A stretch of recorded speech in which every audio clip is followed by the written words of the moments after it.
Welcome to the Big 12 Digital Network. The Big 12 insider Wendell Barnhouse has joined me to bring you up to speed on women's basketball around the league. First thing to address, some very disappointing news coming out of Austin. Texas forward Nneka Enemkpali is out for the season with a torn ACL.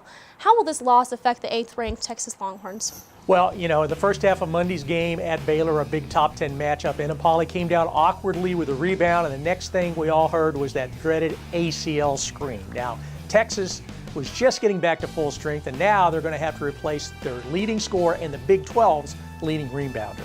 Enemkpali is a 6'1" senior. She's a warrior, the team's heart and soul. I think replacing that is as big a challenge as replacing those stats that she produced. With over 1,000 career points, she will definitely be hard to replace. The Longhorns host Iowa State at home on Sunday, and Texas currently sits tied for 4th in the Big 12 standings.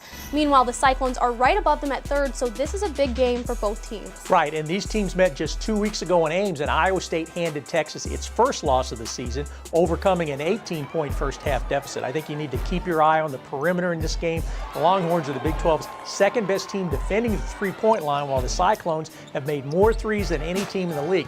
If Iowa State makes its average of about 10 threes, it could leave Austin with the win. Here's a complete look at the Big 12 women's games for this weekend. Well, Baylor and Oklahoma are the two dominant teams right now. They're both 6-0, and both teams have home games coming up that they probably should win. The 3rd-ranked Bears are going to host Kansas State, and Oklahoma will host Texas Tech. All right, 4 games on Saturday, and then it's Iowa State at number 8, Texas on Sunday. Both of those teams are fighting to get to the top of the conference standings, so make sure you check it out.